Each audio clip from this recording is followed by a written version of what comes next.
Hi, everybody. Welcome, welcome. Well, it takes a village to raise a child, they say. And I believe that includes when your child is your business baby. And I'm really, really proud to have built a team here at Conscious Exchange that is not only composed of brilliant business owners, but folks who also share a purpose and a mission to help BIPOC entrepreneurs thrive. I'm really excited to have my teammates here at Conscious Exchange join me today on Collective Conversations to talk about how we've successfully grown our own businesses, and how we now also help others who look like us do the same. So welcome everybody. My name is Carissa Begonia. I am a business coach for BIPOC entrepreneurs, a LinkedIn expert and top voice. I'm a second generation Filipino American daughter of immigrants and the first and only in my family to start my own business.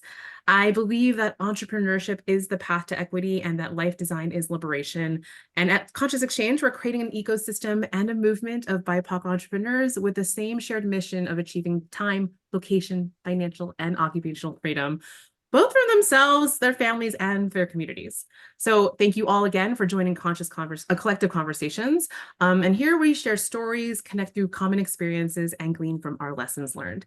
And again, today I have my team here, my business besties, Latrice, Blessing, Betty, Dave, all here to share their journeys of entrepreneurship so that maybe you can pick something up here and learn as well.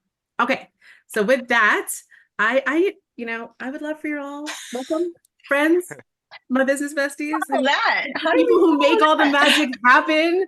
Um, I would, let me start here. When I first started my business, I remember working with my friend Jackie, who did my logo, and she was asking me, all the branding questions. And I'm like, Jackie, I just want to work with my friends. Like, can we just create some language or visuals that like just show that? Because that's like all I want to do. Like, I'm like, is that too simple? Is that like too simple of an ask? And I'm really proud to say here I've arrived. Here I am. Like we were joking around backstage, y'all. I just like getting to know each other. We're all virtual and laughing and stuff. Some I've known like for 2 months. Some of y'all I've known for 20 years. And so I am, and there's just like this fun kind of synergy with everyone, even though y'all don't know each other yet. So and I'm super proud of that. And that's what I want in my business. I like really just want to hang out with people I like, work with people I like. And I'm here. I'm really proud to say I'm here. So with that, I love sharing the spotlight with everyone, the limelight with everyone. And so would love for each of you just to introduce yourselves to the audience. So don't make me Right. popcorn style, All y'all. right. Like, who's gonna go first? You, since you're talking. I know this happens every time I want to live with you. I'm just like, who's gonna go? I'm actually excited to hear. But now I'm like, then I put myself in the hot seat. But all right, I will go. Hi everyone. My name is Betty Chan. I am an authenticity life coach, and I work primarily with folks who identify as like first gen code switchers, folks who feel like they are kind of being two people or more people at the same time. And the work I really love doing is just like helping us take off the armor we've had to wear throughout our whole life so we can finally embrace every single part of ourselves. And a lot of the experience of what it's like to work with me, I'm someone who's a big proponent of gentle accountability. While I can actually put on the very firm tiger mom side, it's not the side I really enjoy having unless you're in a boxing ring with me. So, fun fact, I do boxing on the side. But usually, as your coach, what you'll experience is a much more gentle accountability. And I always like to say, part of the journey is learning how to befriend our resistance along the way as well. So I'm really excited to be joining this program because I know, especially as folks who like, if you're the first one in your family, in your friend group, and otherwise, just to build something, everything's going to be new. Everything's going to come with its own set of resistance. So how do we have like a gentle, loving space to move through that together? So that's me. Thanks, Betty. Mhm. Oh, now y'all are quiet. Now you're That We was were chatting great. before. That's amazing. I can't Nobody I wants to can't go follow after up on that. that. Right. come on, Okay. y'all. Come on. Okay. I can jump in Come next. on. Hello y'all. My name's David. I have known Carissa for a long, long time. 20 years. 20 years. 20 plus now. Mm, I it's am the amazing. sales coach. I am so I got into sales when I was 12 years old. So I've been doing sales for about 30 years, 3/4 of my life. People don't believe it, but that's where I started. It's been a long journey. I've been in everything from retail to finance to real estate, and currently I own my own business. I do own a gym. We're celebrating our 7th year anniversary this year and this month actually, so I'm pretty proud of that. So along the way, I've collected a treasure trove of very detailed sales strategies and a collective understanding of like themes that need to be taught for anybody who wants to learn really just the art of sales, what I would really call just the having a great conversation. But I jumped into this because I realized that there is a lot to do in this area where a lot of BIPOC entrepreneurs do not have that quality. They have amazing skills and they have so much to contribute. But if they don't know how to sell themselves or sell their services, then that voice is essentially silenced. And it's a tough world out there. So I jumped into this because after having actually been in one of the cohorts, I realized there was a definite need for somebody to teach and coach not just sales, but non-toxic sales. Mm. Where, yeah, right, exactly. The type of sales, the 1970s, 1980s type of sales is far, far in the back, right? Yes. But this about sales and that has a real connection, and is about helping and putting people first. So that's what I'm about. That's what my gym is about. Uh, I wanted to own something and have a business that actually gave back to community, and I told myself going forward, if I were to do anything, any type of business, that it would have to have some sort of impact. And I think by doing this, there's Mhm. going to be there's like a huge impact. So paying it forward. Lovely. Thanks, David. David, if you ever need a boxing trainer, you know who to call. Oh, all right.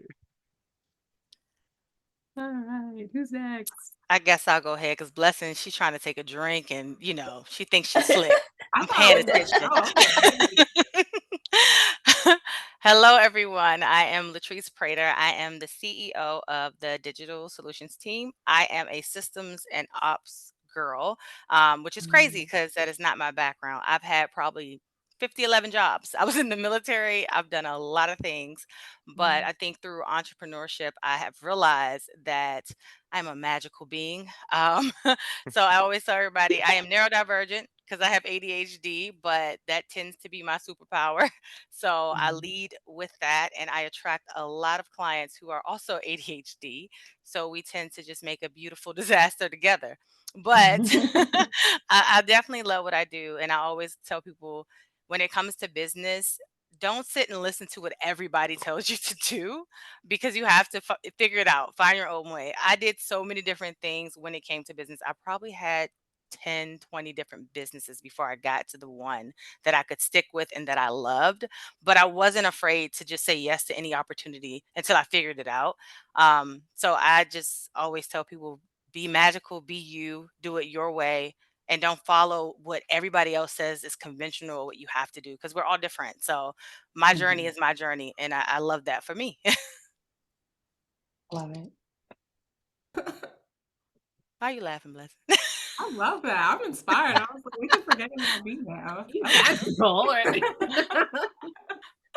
But I'll go ahead. My name is Blessing Santoro. I am a messaging matchmaker, which just means I'm a consultant and copywriter. So all things related to words, that's really what I help with.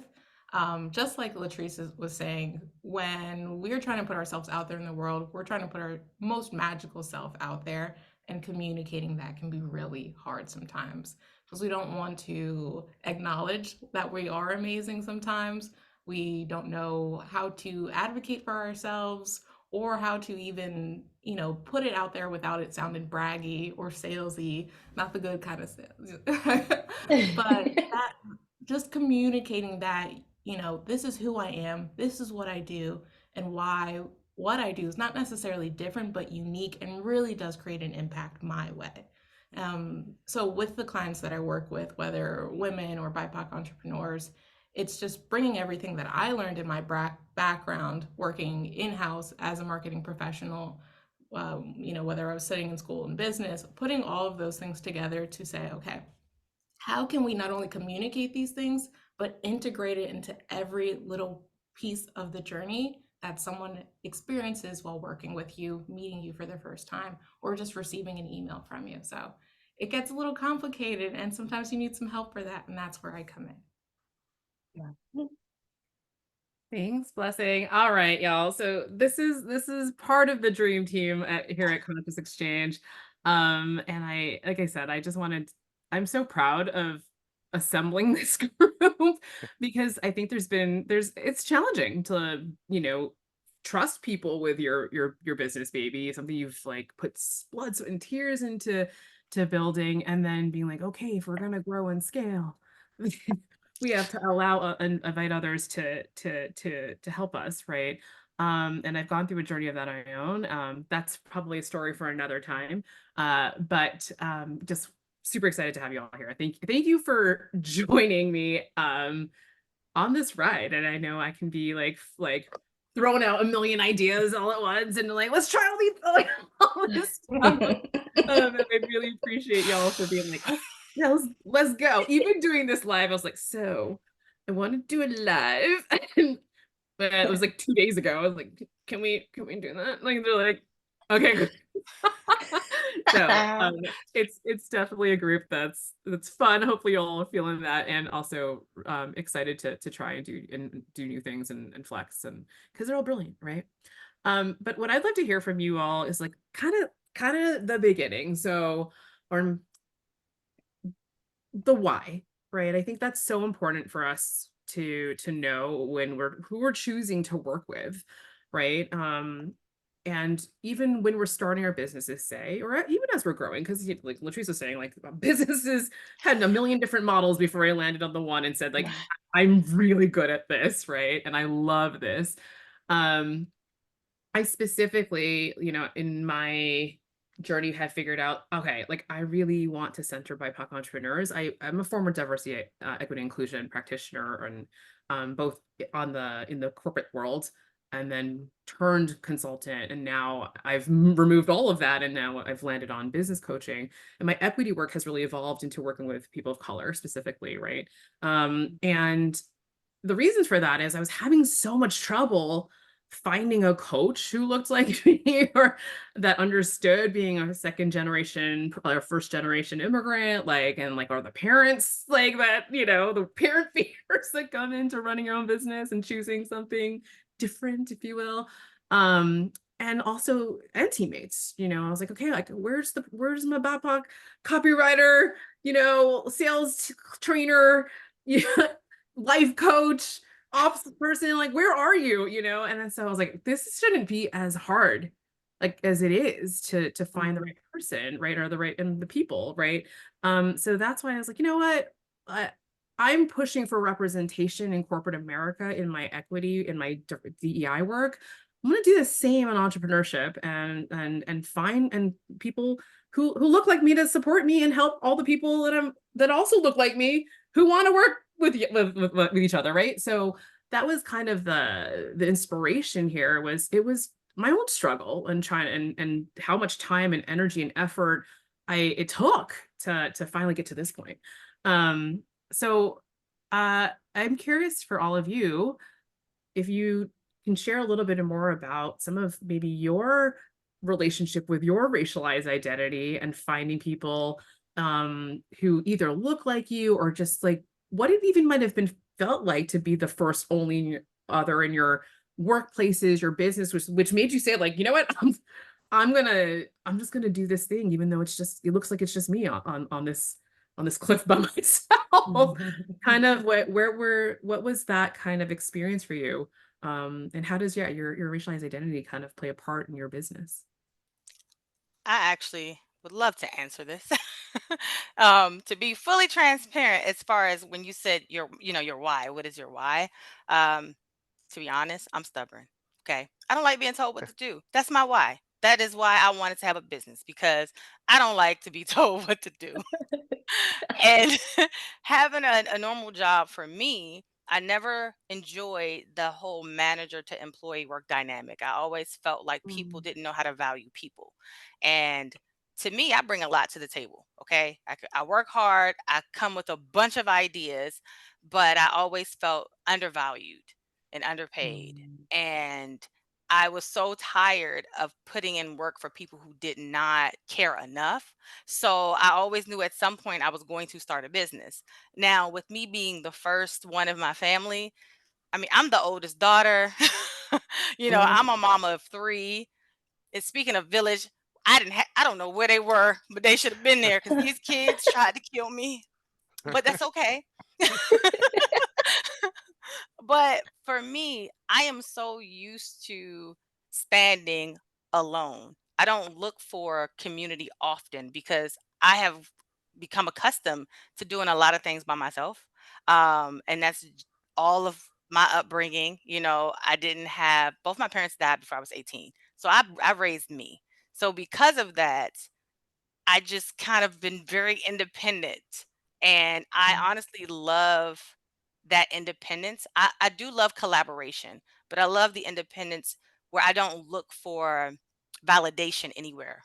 Because to me, however I feel or what I think, that's good enough. You know what I mean? So I love to be able to be comfortable with how I feel about things. If I'm going to do something, I'm going to do it. You cannot talk me out of it. Don't even try. My my younger siblings, they already know I'm the mama of every group because of who I am.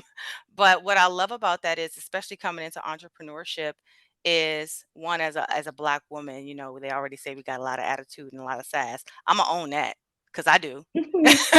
I am very much a I said what I said kind of girl, and I'm gonna stick to that.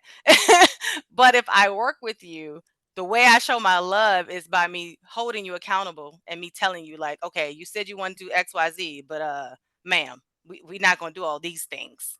Okay. Carissa knows you're doing too much. We need to calm down. That's how I show my love.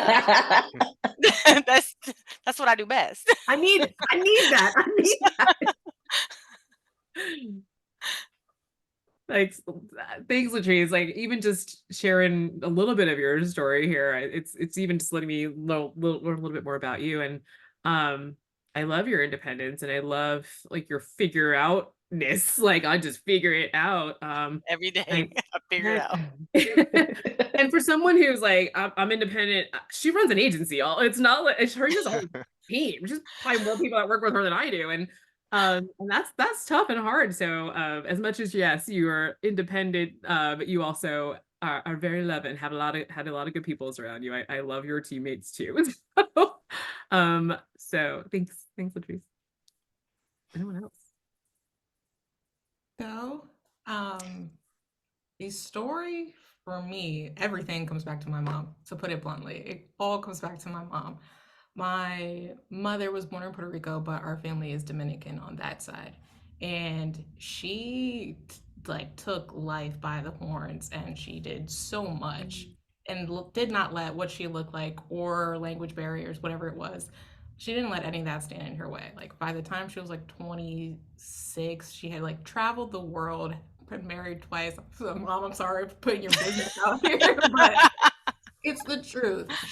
And when I was growing up, her and my father started a business. And so I got to see firsthand what entrepreneurship looked like and how someone who looked like her, dealing with the challenge that she's had, was able to build so much success for herself. I was like, imagine how much more she could have achieved if she knew how to really speak up for herself and didn't have all of those things holding her back, just in terms of how she felt comfortable communicating or speaking up. And for me, growing up mixed, I had my own experience trying to speak up for myself because I didn't know what to speak or what group I was supposed to fit in.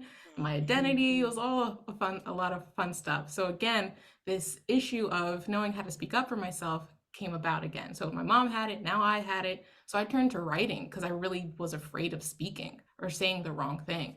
And that was my passion for as long as I could remember.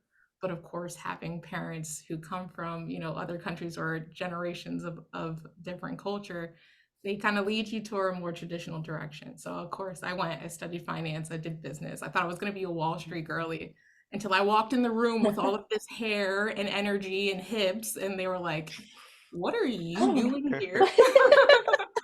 And I just didn't want to be a part of that anymore. So I found my home in marketing, where I was able to bring in that writing craft and see how I was able to give people that power I was trying to find for myself and my mom. And it was just an amazing way that it blossomed into this real mission for me. So now I'm able to literally do that for others while doing it for myself. If you would have met me, I don't know, less than 3 years ago when I started my business, I don't talk this much ever.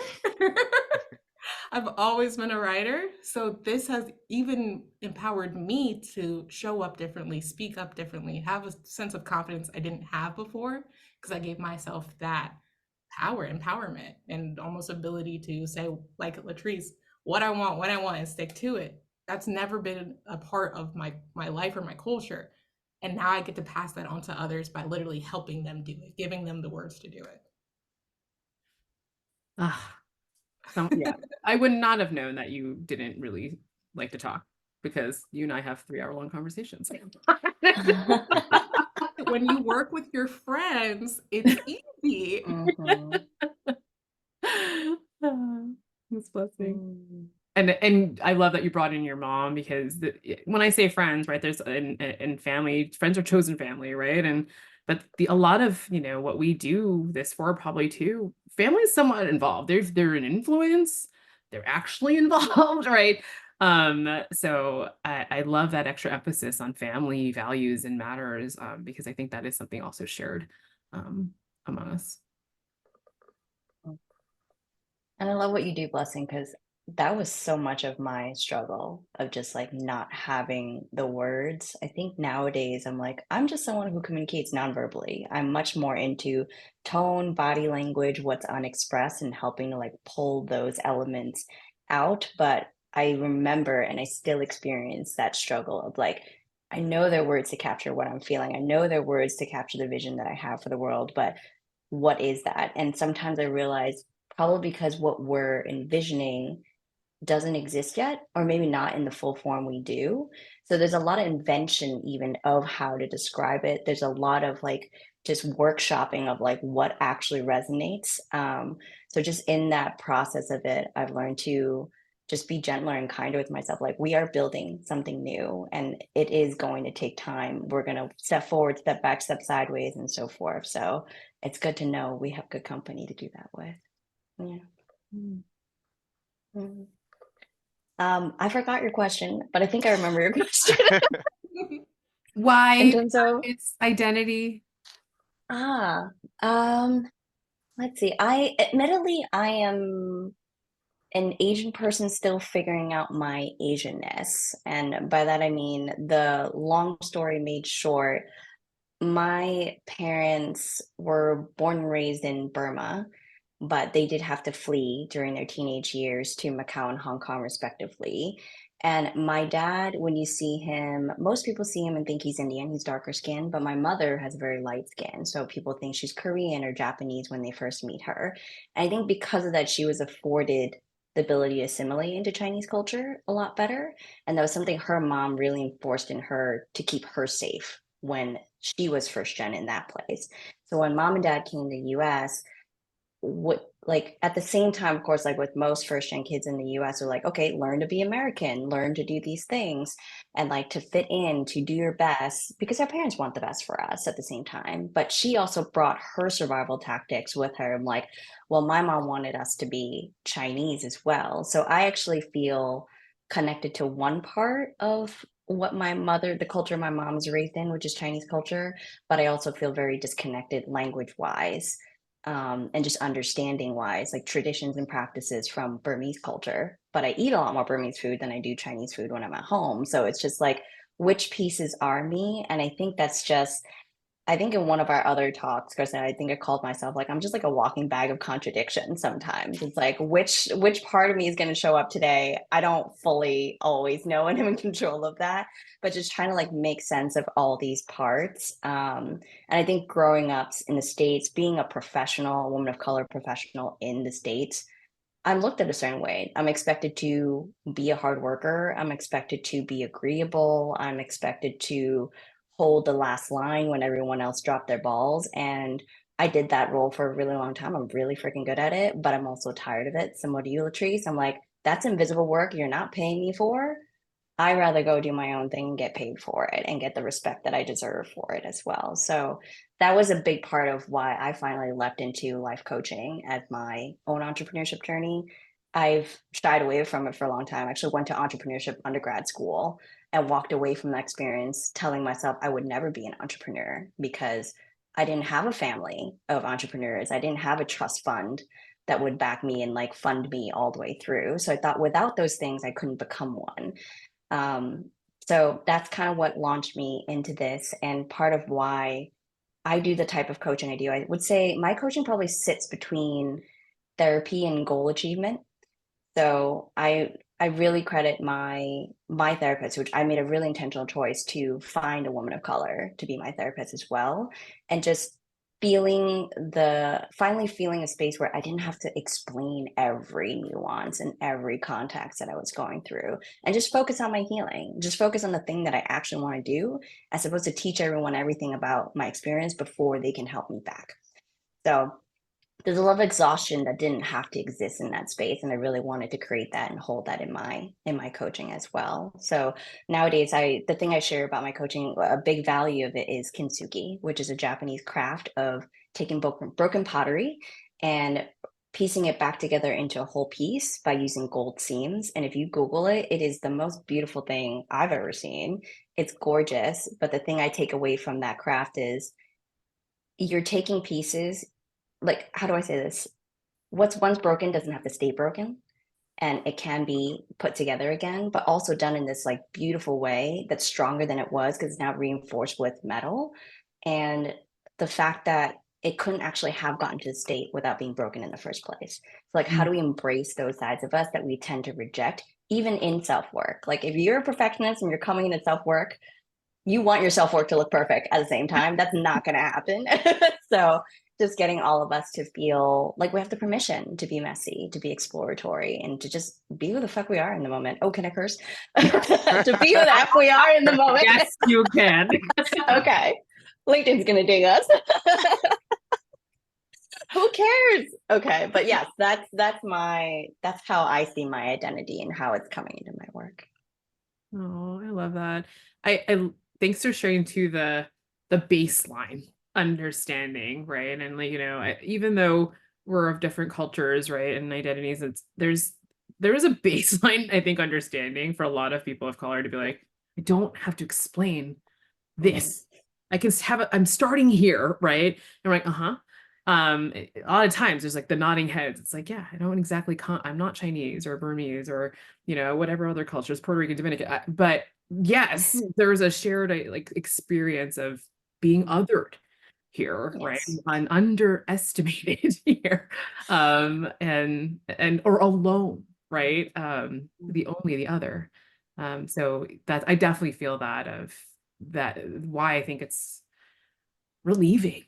I think sometimes for at least for me to have worked with you all, it's like I felt like sense of like, oh thank God, so anyway. Steve, what about you? Oh, I have, I think there's twofold to my story. One in entrepreneurship and the other one in why I decided to go with sales coaching. I am Chinese, and I had my parents are from China, right? And a lot of what I heard growing up was probably pretty typical of like American born Chinese first gen kids, where they tell you, hey, listen, I had a really hard life. I don't want that for you. What parent wants a hard life for their kids, right? And so they experience hardship and they don't want us to. So they work triply hard in order for us to, and then they give it to us. Just be a doctor, be a lawyer, like get something really stable, just do something so that you don't need to struggle as we did. And I thought to myself, okay, all right, like CPA, like there's like a long list of these are really stable things. But I also come from a background where I once upon a time was in finance in 2008. I was actually with Bear Stearns. I was with Bear Stearns when the collapse happened, mortgage-backed securities collapsed, and I quite literally saw my managing director say everything is okay and walk out that same night with a box of his own stuff. I'm like, what? What's going on? So I mean, you realize that there's no security out there, and like life is kind of what you make out of it. I don't think my parents also realized that as they were telling me, oh, get something stable and secure, right? They were also teaching me that risk was okay, especially if what you're risking for is worth it. And for them, it was the family. It was for me and my sisters. Um, my mother, I remembered my mother going to take odd jobs, right? Coming home with windburnt face. I don't know if you know what a windburn looks like, but she had these sort of like red cheeks and everything almost around her eyes. And that was because she worked in Chinatown and she had to stand outside manning like souvenir shops in the cold of winter, right? And I thought to myself, not when you're older. I'm gonna take care of you, Mm. right? But like the message she was telling me is like you do what you need to do, take care of your family.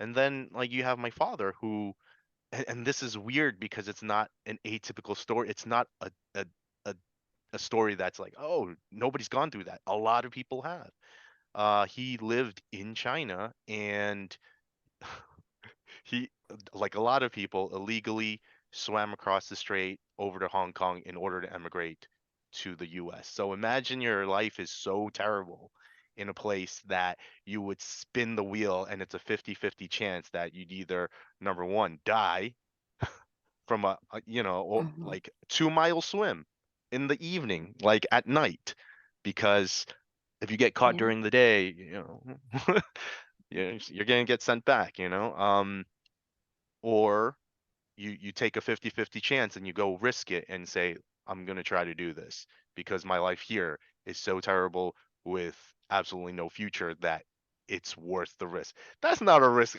If you told me there's like a wheel that I could spin and there's like a 10% chance that I would die, I would be like, not gonna No. spin that wheel.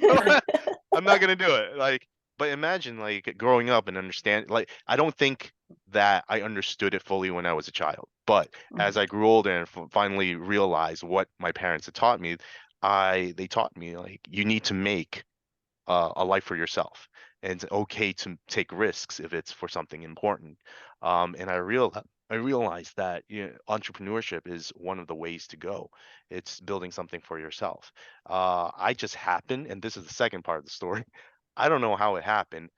I just did. I happened to acquire sales skills from starting at the YMCA, where I was doing B2B advertising sales at 12.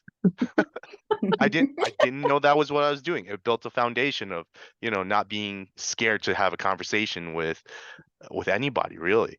But slowly, and surely, I accumulated all those skills and understood what I was doing, and I used those to build my own way. Again, I own my gym. I now can I can coach somebody and let them know this is how you do it. Um, and was lucky enough to have an upbringing where there were a lot of great mentors and role models with me. And weirdly, I feel as if my story is a little bit opposite from some people. Like Carissa says, I didn't see a lot of faces that looked like my own to help me out, right? And it would have helped a lot. I actually have the opposite story where every time I excelled and every time I learned something new and grew quickly, both like mentally, emotionally, and everything, there was always a mentor. There was always somebody there, and they happened to be, the same. It happened to be Chinese, happened to be Asian, and they're the people that took me under the wing when nobody else would, and they said, "Come over here, kid. I'm gonna because we're from the same community and because we're from the same background, I know what you're going through. And if you're not getting the help you need, I'm going to." So that all resonated with me. And I realized that this is what I want to do. If I want to help I'm going to need to, I want to help people that usually help doesn't go to. So Mhm. the message was clear. I know I want to help people. I know any business and anything I'm doing, that's the path forward. So, and that's my twofold story. That's I am not scared of entrepreneurship and why I'm jumping on board with Carissa's team. So Oh, I want to like dig into all of these stories, and I know I'm like watching the clock too. Of like, okay, there's so many things, just little nuggets you're all sharing that I know, my audience is why they come over here and like, hey, Carissa, I want to work with you because of like all these things that like we've been bringing up, family, struggle, like mentorship, lack of mentorship, right? Purpose, like, um. I'd love to hear from you all about like something that you've really been excited by, like a win in your journey. Um, Sometimes we can be harsh on ourselves, like we're our biggest like critics, and also potentially have learned to just not celebrate these wins that are actually quite huge sometimes, right? So I want to take a minute for you all to celebrate yourselves. We can celebrate together.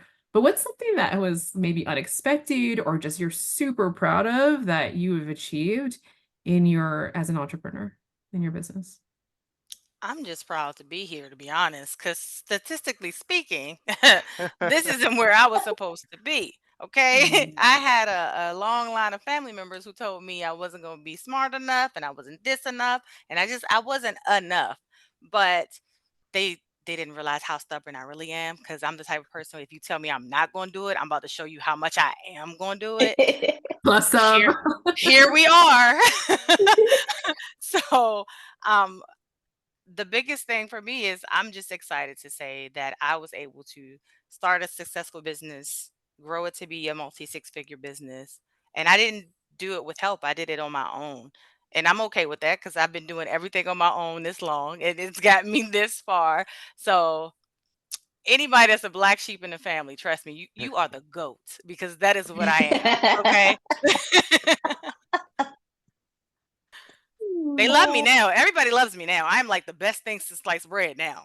Okay. Funny how it always works that way, right? Yeah, like I'm the best thing ever now. But yeah, I really had to develop at a very, very early age a sense of just appreciating who I am, how I am, and not allowing anybody else to tear me down. Like your opinions and what you think about me, it doesn't define who I am. I define who I am. You don't have to like it. I'm cool with that. I'm not for everybody. And guess what? I don't want to be for everybody. I like to be, what's the word? An acquired taste. Yes, I like that about me. I'm not for everybody. So I am happy that I fostered that in myself at such a young age. So now in my late 30s, you really can't do much with me now. It's way too late. I love it. Let's bottle that up. That's so good. I mean, I really appreciate where you just being here. Yes, that's something I still struggle with. Just appreciation of the now and just being present, not being anxious about the past or over worrying about the future, which still work in progress for me many times. It's a result of being a PM for 10 years of my life, the need to be like 10 steps ahead of everyone. So just unlearning that instinct so I can enjoy the peace of mind, the ease, and everything else that I've cultivated in my own life. But I would say right now, I'm most proud of I'm about to become the breadwinner of my family, which has not happened before. And I'm doing this because, I mean, I can't take all credit for this, but right here between us, I'll take credit for this. I convinced my partner to leave his job of 22 years because he's been working since he was a teenager as well. He's never had the chance to stop. He's been helping out in his parents' Chinese restaurant kitchen since, a very young age. Been in his job for a long time, worked up the ladder, and he's just tired as hell. And I was like, you deserve rest. You have nothing else to prove. And of course, for most of us, when we leave our job to jump to the next thing or just to jump and not know what the next thing is, it's scary, right? And I'm just very happy to be at a place where I'm like, listen, I don't got all the answers, but I've got your back, and I'm happy to be along this ride with you. So let me carry that title for a bit, and then once you figure yourself out, we'll go from there. So I'm very excited for that. And I relate so much to the beginning where you were talking about the being a PM. Like, I understand that role so much. And like one big thing that changed for me this year was letting go of that need to control everything and hire help. I've been that person both in my business and in my family for as long as I can remember. Like, Bless, can you help me, book this flight, Mhm. get this doctor's appointment, Oh fill yes. this scholarship form? Like, everybody and their cousin comes to me for something, and I love to play that role. And in my business, I'm seeing to step into, the big dream that I have for this, where I can like retire my mom or my partner, whoever Mhm. it is. I gotta let go. And it's so Yes. hard, but I'm so proud of myself for freaking doing it. Yes. And being probably in a place where you can, right? Like you gotta probably make that money in that business to be able to do that. Like all the steps that it took, like finally happened. Like I can Mm. relax. What is that? What is relax? Yeah, what does that feel like? It's almost like you don't know what to do with yourself. You're like, oh, Literally, it's I have time to fine. get that email out. All right. Um, I would say for my wins, my wins are really other people's wins. So for myself, I get a big kick out of when even just we're running the sales intensive currently. Every time somebody says, Dave, and they post something and in Slack saying, it's like, I tried what you told me and this happened and now I signed a client. I'm like, ah! I get kicks out of that. You have no idea that that's like the biggest it's the biggest happy feeling I get. I like everybody's bright spots are my bright spots. I mean, it's not just when I'm coaching sales. Even when I started again my gym, anytime I get an email from somebody telling me, Dave, my triglycerides have gone down or whatever it is, it's like, yes, yes, I'm so proud of you. This is what consistency and mastering something and just being like adamant and being active is all about, right? Um, I enjoy that immensely, and that's why I have like that mentality of which it's got to make sense. I've got to do something. I've got to make somebody's life like better as like while I'm making my own life better. So I have plenty of wins because I have plenty of these advocates going around like winning for themselves. And every time they win, I feel like I win. So I got a message today, a video message today from a cohort, one of the current cohort members that signed one of her first clients, and she was dancing on her video. I'm happy dancing. And I love that too. I don't really think people realize that we're celebrating and dancing also with our clients, and that we talk about our clients together, like, okay, how we help this person, like how do we take all these different expertises that we have and pour it on that person so they go get the thing, right? And so for the sales intensive that Dave and I are running right now, like Dave and I are high-fiving freaking in the background, like she's gonna do it, she's gonna do it. Like that was good. We tag team that idea. I'm like, she's gonna do it, right? And she did, right? So we are celebrating loudly behind the scenes, and maybe because you don't see it in Slack, maybe, but we are doing it. um all right, Just friends. create a GIF of you two doing that, and you just send it every time someone has a win. Well, y'all, so I wanted to have this live today because I wanted to just introduce this team I'm so proud of, and all of y'all, your individual businesses, and how you support people.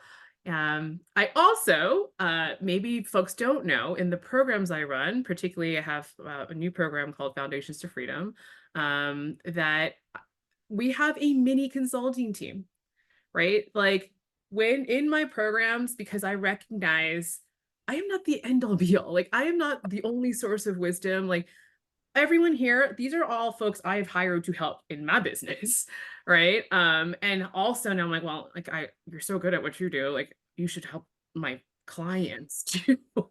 And so I share the wealth, right? And so I asked them all, I'm like, hey, like, can you do some sessions or whatnot for my clients, because you're better at messaging than I will be. You're better at sales than I will be, right? You're better at organizing and and all the tech than I will be. You're better at supporting people and holding them accountable and gently than I am, right? Like that's important to me. I think as people of color, like there's an emphasis on community, on family, and that the cohesion, that it's not just the one source, right? And so I'm glad y'all said yes to, yeah, right? Like, so while I can help with strategy and look at all things, I'm also like, and here are some experts that can dive even deeper with you on creating and making things happen. I think that's why we have like success with our clients, because there's a mini consulting team here. And so I wanted y'all to know that, because it's, none of us do this alone, right?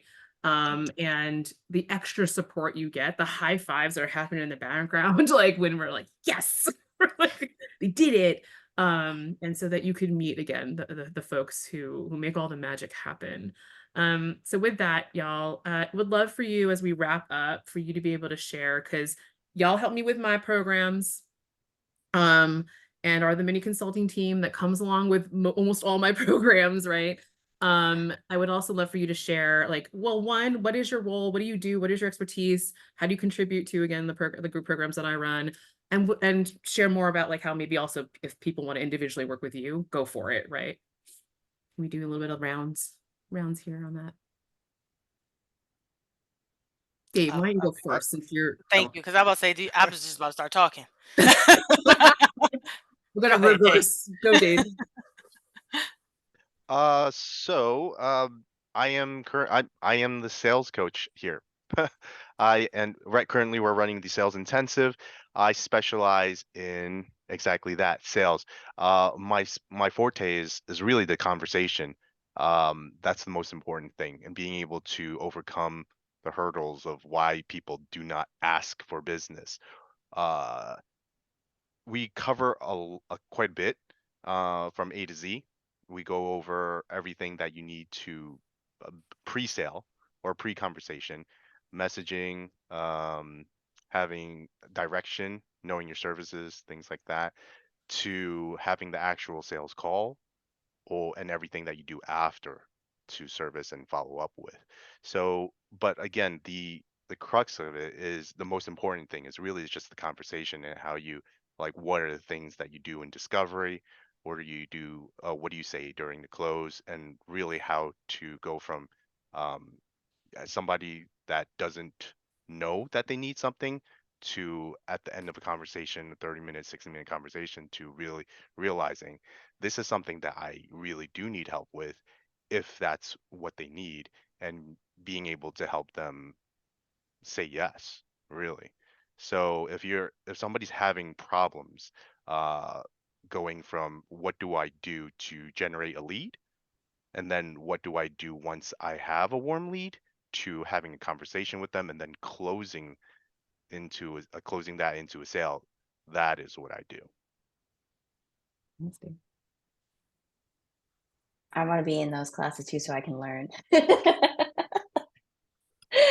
But I'm probably going to be the person you go to when you need a bit of motivation, accountability, and just clarity of what's next.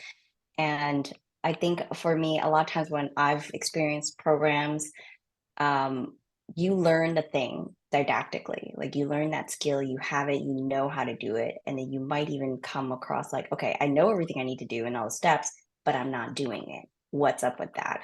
So we really get to have a dedicated space regularly throughout the program to talk about it as a group, because I often think resistance, that what it looks like for me is actually probably really similar for other people. So being able to have that conversation in community is very giving and telling as well. And you'll see me throughout the messages between sessions, just being like, hey, how's that going? So that would be me. And how can people work with you too, separately? Yeah. So right now I'm actually in the middle of a project of doing a voice series to support folks who are going through that resistance on their own, but not quite ready to have a life coach. But for those who are ready to kind of explore, hey, I'm done being different people. I'm done having these pieces of my life be out there and I can't own. I just want to show up as myself confidently and embrace everything about who I am. Then I'm the person to help you with that as a life coach. Mhm.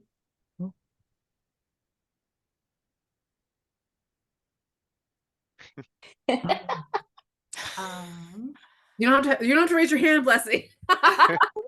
I'm so like, how can I go now? Oh, okay. Who I am? I am the messaging coach here. I'm still figuring that out too. Just kidding. Basically, I'm the person you can come to with stuff that you have written or stuff that you want to write, and you're just not sure how to get your thoughts onto paper, how to communicate all the ideas that are in your head into this nice, beautiful package.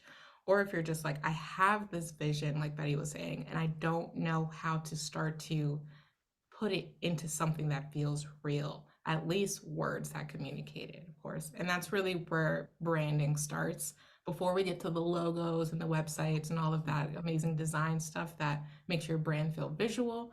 It's really knowing who you are and having the words to express all of that. So that's what I help with.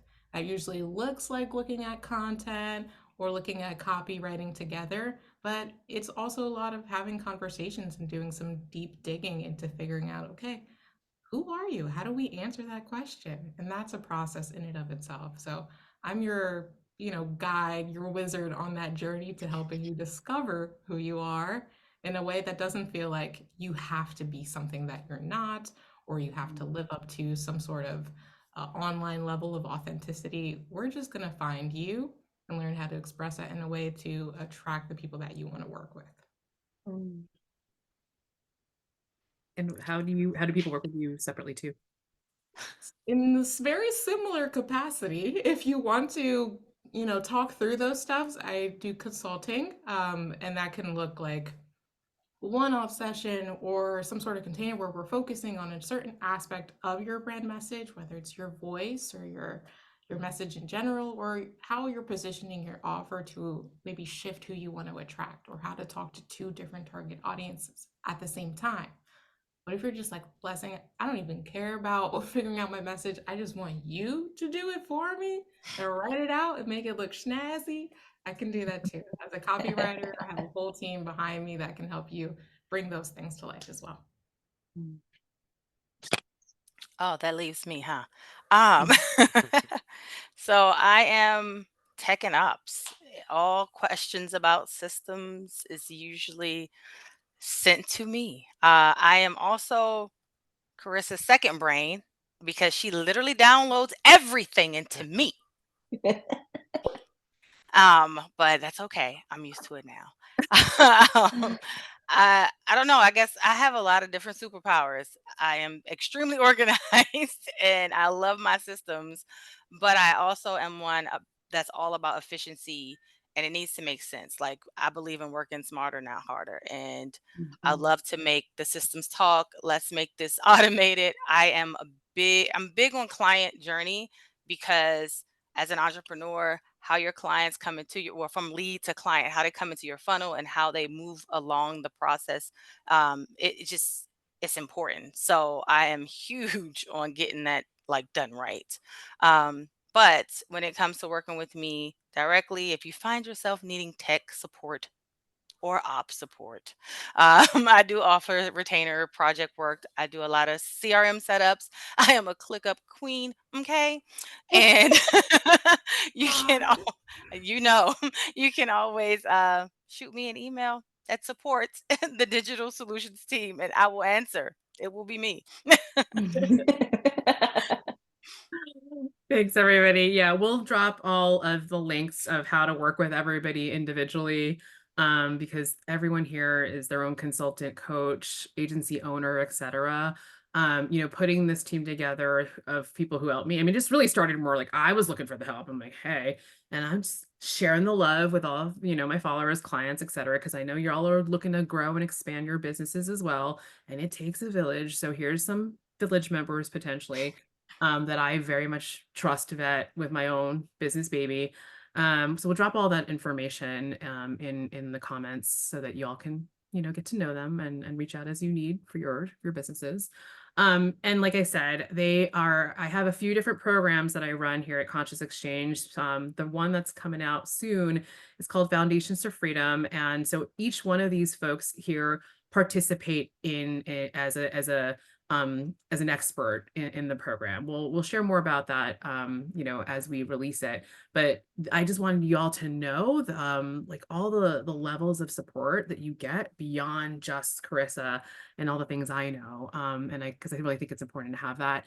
And the ways. And so the way I've chosen it is I really believe that, especially in the beginning, when you're just more of the like earlier stage business owner, you need help with trying to extract the language, the message that you're saying, right? And that's why I'm like, blessing, we definitely need this type of support. You don't know what is ClickUp, right? How should I use ClickUp versus Asana versus Notion, right? I don't have time for the tech. I don't like tech, right? How do I deal with that? Or who can help me build my website and whatnot, right? Set up things like funnels or set up just an email. Or a URL. Latrice is, masterful at that, as well as also helping the client journey, because I think early on we got to know, how to make your client delivery process smooth so that you can grow as you get more people coming in. Like Dave was saying, you don't got a business without sales. I mean, yeah, you could have a hobby, right? But being the difference between hobbyists and business owners is actually making the monies. And if no one's taught you how to sell, it's just a skill. But when no one's taught you how to do it, you're their first time business owner, you're like, what do I do? And Dave has been my sales coach of like, I don't know what I'm doing either, and just these brilliant tips because he's been doing this for 30 years, like or something. Like there's so much gold, even more than I know, right? And so it's been fun to be partnering with him on another sales intensive too, to like help people with this particular skill. So deep knowledge there, and also non-toxic sales, right? And then Betty with the accountability, just like she was saying, like, just because you know something, I'll teach. I don't hold back. I teach a lot. I give you a lot of information. I love talking about it and how to do this. I've created a million worksheets for you to make this easier and break it down. But Betty's gonna be like, yo, why it's right here. You have 10 different assignments. Why aren't you doing it? There's no lack of knowledge, right? But there's something else going on potentially that might be blocking you from taking that next step. And Betty's beautiful at helping people get out of their own way. So this to me was like the first kind of needs for me helping folks individually, like, or by myself. But then I was like, it's more fun to do it with other experts so that you don't just get my perspective, my expertise, but all of them are business owners in their own right, or their own successes, have their own deep experiences and knowledge too. So that's when you're going to work with Conscious Exchange. And again, in our foundations program, in our higher level program for folks making over 100 who are already multi-six-figure earners, this is what you're going to get. You're going to get a team of folks who can help out, not just me. And with that, yeah, we have a challenge, a LinkedIn challenge coming up the next week or this week. Maybe you're already in it. We started on Tuesday. So I really would love for you to jump in on that. Like a lot of people ask me, how do I find leads on LinkedIn? How do I update my profile? What do I say to people in the DMs and all that? And so I'm dropping a lot of information on how you can start your business using LinkedIn. LinkedIn is frankly one of the only platforms like the that I've needed to build my business to multiple six figures. So I want y'all to learn how to use this because I think it should be the platform you're on, right? So if you're interested in joining that, learning how to use this platform to like start your business, grow, scale your business, love to have you. Again, we'll drop the information in the link so you can sign up for it. Otherwise, thank you all so much. Thanks, team, for joining me today in the live and sharing your thoughts, your stories a little bit, inspiring folks to find themselves in you, right? And I think that's such a gift to be able to bring that, like Latrice was saying, like just to be here, like just to say I've arrived and did the thing, and I'm actually good at it, and I'm actually succeeding at it. And now I'm going to be able to help people also get there. I think that's a shared value and goal for all of us. So thank you all so much. And we will hopefully see you on the challenge, see you in our programs, see you in LinkedIn streets, whatever. And until next time.